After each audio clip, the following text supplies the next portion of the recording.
വെള്ളത്തിനടിയിലെ ഗുഹയിൽ കുടുങ്ങുന്നത് സങ്കല്പിക്കാൻ കഴിയുമോ? വെള്ളത്തിനടിയിൽ ഗുഹയുണ്ടോ? ന്യായമായ സംശയങ്ങളാണ് ഇതൊക്കെ. എന്നാൽ വെള്ളത്തിനടിയിൽ ഗുഹയുമുണ്ട്, അതിലൊരാൾ കുടുങ്ങിയിട്ടുമുണ്ട്. വെള്ളത്തിനടിയിലെ ഗുഹയിൽ യുവാവ് കുടുങ്ങിക്കിടന്നത് 5 ദിവസമാണ്.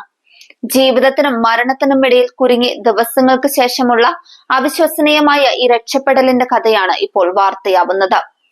ഹുനാൻ പ്രവിശ്യയിലെ സിയാങ്സിയിലെ ഫുറോങ് ടൗണിൽ നിന്നുള്ള ഒരു ഡ്രൈവറാണ് വെള്ളത്തിനടിയിലെ ഗുഹയിൽ കുടുങ്ങി 5 ദിവസത്തിനു ശേഷം അത്ഭുതകരമായി രക്ഷപ്പെട്ടത്.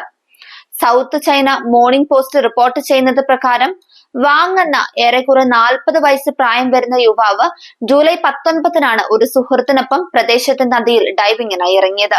ആഴം കൊണ്ടും അകത്തുള്ള സങ്കീർണമായ ഗുഹകൾ കൊണ്ടുമെല്ലാം നേരത്തെ തന്നെ പ്രസിദ്ധിയാർജിച്ച പുഴയായിരുന്നു ഇത്. നദിയുടെ ഉപരിതലത്തിൽ നിന്നും 9 മീറ്റർ താഴെയായി തന്നെ ഇവിടെ ഒരു ഗുഹയിലേക്കുള്ള പ്രവേശന കവാടമുണ്ട്.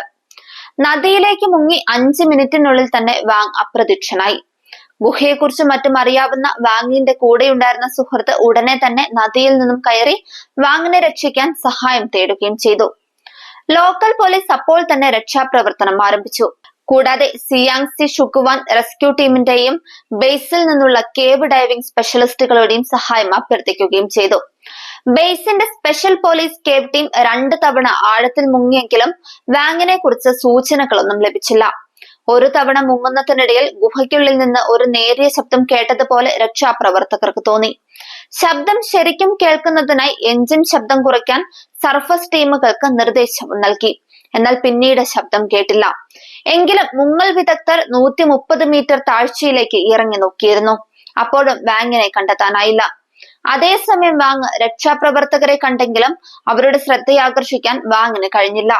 പക്ഷേ ഒടുവിൽ ദിവസങ്ങൾക്ക് ശേഷം രക്ഷാസംഘം വാങ്ങിനെ കണ്ടെത്തുക തന്നെ ചെയ്തു. അപ്പോഴേക്കും ഓക്സിജന്റെ അളവ് വെറും 4% കുറഞ്ഞിരുന്നു. ഫ്ലാഷ് ലൈറ്റ് വീശി വാങ് രക്ഷപ്പെടാനുള്ള അവസാന ശ്രമവും നടത്തി. എന്തായാലും എല്ലാവരെയും അതിശയിപ്പിച്ചുകൊണ്ട് രക്ഷപ്പെടുത്തുമ്പോൾ വാങ്ങിന്റെ ആരോഗ്യനില തൃപ്തികരമായിരുന്നു. നടന്നു തന്നെയാണ് അയാൾ ആംബുലൻസിൽ അരികിലേക്ക് എത്തിയത്. പച്ചമീനിനെ കഴിച്ചാണ് അയാൾ ഗുഹയിൽ അതിജീവിച്ചതെന്നും റിപ്പോർട്ടുകൾ പറയുന്നു. രക്ഷപ്പെട്ട് പുറത്തിറങ്ങിയ ഉടനെ അദ്ദേഹം രക്ഷാപ്രവർത്തകരോട് ചോദിച്ചത് ഒരു സിഗരറ്റ് ഉണ്ടോ എടുക്കാൻ എന്നാണത്രേ.